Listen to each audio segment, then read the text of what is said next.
Dear student, math classes में आपका स्वागत है। तो आज हम प्रश्नावली 2.2 वास्तविक संख्या करेंगे। 2.2 का पहला क्वेश्चन क्या है कि निम्नलिखित संख्याओं को अभाज्य गुणनखंडों के गुणनफल के रूप में व्यक्त कीजिए। कि जो ये अपने को संख्या दी गई है, पहले उसका अभाज्य गुणनखंड करने हैं, फिर उसको गुणनफल के रूप में व्यक्त करना है। जैसे 468 आ गया। 468 में पहले भाग किसका जाएगा? 2 का। 468 में 2 का भाग दिया, कितना आ गया? 234। अब 234 में 2 का भाग दिया, कितना आ गया? 117। अब 117 में भाग किसका जाएगा? 3 का। तो 3 का भाग दिया, कितना आ गया? 39। अब 39 में 3 का भाग दिया, कितना आ गया? 13। और 13 में 13 का भाग दिया 1। अब 468 के अभाज्य गुणनखंड क्या हो गए? 2 इंटू 2 इंटू 3 इंटू 3 इंटू 13। तो इसका गुणनफल रूप क्या आ गया कि 2 कितनी बार है? 2 बार। 3 कितनी बार है? 2 बार। और 13 कितनी बार है? 1 बार। ये होगा इसका गुणनफल रूप। उसके बाद है 945। अब 945 में पहले भाग दिया 3 का। 3 तिया 9। 3 एकम 3, 1 बच गया, 3 पंजा 15। फिर 3 का भाग दिया, 3 एकम 3, 1 बच गया, 1 में 3 का भाग नहीं जाएगा तो 0 उतारेंगे, कितने हो गए फिर? 15। 3 पंजा 15। फिर 105 में 3 का भाग दिया, कितना आ गया? 35। 35 में 5 का भाग दिया, कितना आ गया? 7। तो 7 में 7 का भाग दिया 1। तो 945 के अभाज्य गुणनखंड क्या हो गए? 3 इंटू 3 इंटू 3 इंटू 5 इंटू 7। तो गुणनफल रूप क्या आ गया? 3 की पावर 3 और 5 इंटू 7। क्वेश्चन संख्या 3, 140। अब 140 में 2 का भाग देंगे, कितना आ जाएगा? 70। 70 में 2 का भाग दिया 35। 35 में 5 का भाग दिया 7। 7 में 7 का भाग दिया 1। तो 140 के अभाज्य गुणनखंड क्या आ जाएंगे? 2 इंटू 2 इंटू 5 इंटू 7। तो गुणनफल रूप क्या आ जाएगा? 2 की पावर 2, 5 इंटू 7। अब 3825 में 3 का भाग देंगे तो कितना आ जाएगा? 1275। फिर 3 का भाग देंगे 425। 425 में 5 का भाग दिया 85। 85 में 5 का भाग दिया 17। 17 में 17 का भाग दिया 1। तो 3825 के अभाज्य गुणनखंड क्या आ गई? 3 इंटू 3 इंटू 5 इंटू 5 इंटू 17। तो गुणनफल रूप क्या आ गया? 3 की पावर 2 इंटू 5 की पावर 2 इंटू 17। अब 20,570 के अभाज्य गुणनखंड करने हैं। पहले 2 का भाग देंगे तो कितना आ जाएगा? 10,285। फिर इसमें 5 का भाग दिया, कितना आ गया? 2,057। फिर इसमें 11 का भाग दिया 187 आ गया। 187 में 11 का भाग दिया 17। 17 में 17 का भाग दिया 1। तो 20,570 के अभाज्य गुणनखंड क्या आ जाएंगे? 2 इंटू 5 इंटू 11 इंटू 11 इंटू 17। तो गुणनफल रूप क्या आ गया? 2 इंटू 5 इंटू 11 की पावर कितनी है? 2, मतलब 11 2 बार है, इंटू 17।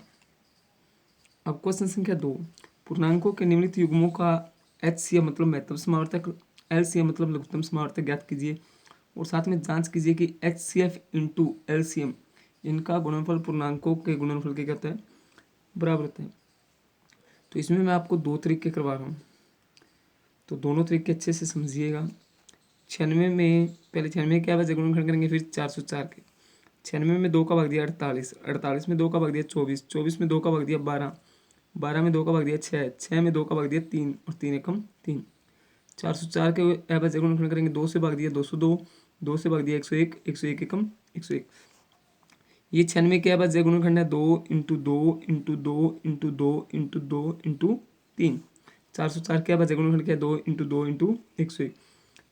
HCF मतलब महसे के लिए क्या करते हैं? जो अंक दोनों में है, 2 2 इसमें है तो 2 आ गया, 2 इसमें भी है और इसमें भी है तो 2 इंटू 2।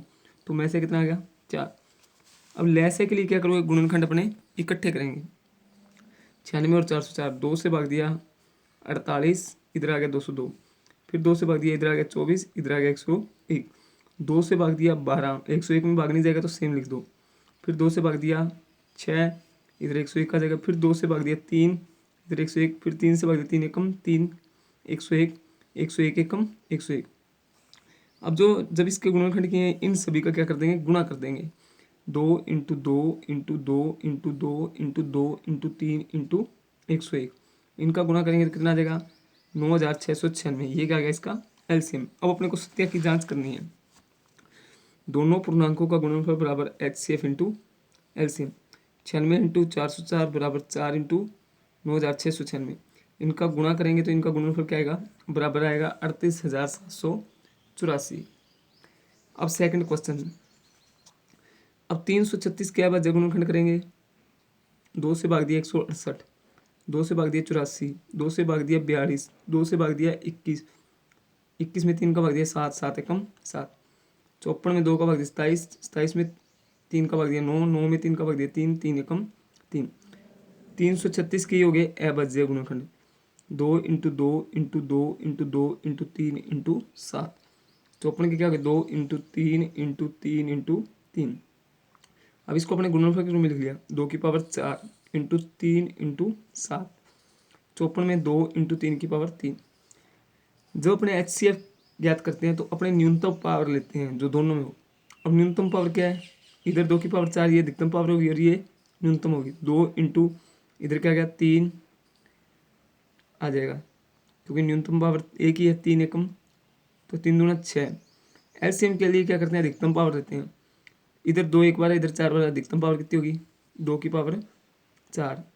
इधर अधिकतम पावर क्या होगी, 3 की पावर 3, और इधर अधिकतम पावर क्या होगी, 7 की पावर 1। अब इन सभी का क्या कर देंगे, गुणा करेंगे। 2 की पावर 4 मतलब 16, 3 की पावर 3 मतलब 27, 7 एकम 7। इनका गुणा करेंगे तो कितना आ जाएगा, 3024। इस तरीके से आप LCM कर सकते हो, नहीं तो इस तरीके से भी कर सकते हो। तो अपने सत्य की जांच करनी है। दोनों संख्याओं का गुणनफल बराबर HCF इंटू LCM। 336 इंटू 54, इनका गुणा करोगे ये आ जाएगा। 6 का गुणा करोगे 3024 से, तो मतलब इनका गुणनफल क्या रहा है, बराबर 18,144। 90 और 144, 90 में 2 का भाग दिया 45, 45 में 3 का भाग दिया 15, 15 में 3 का भाग दिया 5, 5 में 5 का भाग दिया 1। इसी प्रकार 144 में भाग देंगे 2 का 72, फिर 2 का भाग दिया गया 36, फिर 2 का भाग दिया गया 18 आ गया, फिर 2 का भाग दिया 9, 9 में 3 का भाग दिया 3 और 3 एकम 3। 90 क्या बचा, गुणनखंड क्या हो गया, 2 इंटू 3 इंटू 3 इंटू 5, 2 इंटू 3 की पावर 2 इंटू 5। 144 का गुणनखंड क्या हो गया, 2 इंटू 2, 2 इंटू 2, 3 इंटू 3, तो 2 की पावर 4 इंटू 3 की पावर 2। HCF के लिए पावर क्या लेते हैं, न्यूनतम लेते हैं। तो न्यूनतम पावर क्या है, 2। इधर क्या है, 3 की पावर 2 है, 3 की पावर 2 है, दोनों न्यूनतम है मतलब इक्वल है, तो 3 इंटू 3, 2 तिया 6, 6 तिया 18। LCM के लिए क्या करते हैं, अधिकतम पावर लेते हैं। अधिकतम पावर क्या है, 2 की पावर 4, और अधिकतम इक्वल ही है 3 की पावर 2 इंटू 5, 16, 9, 5। इनका गुणा किया कितना आ गया, 720। तो सत्यापन करेंगे, दोनों पूर्णांकों का गुणनफल बराबर HCF into LCM। 90 into 144, 18 into 720, तो 12,960 बराबर 12,960।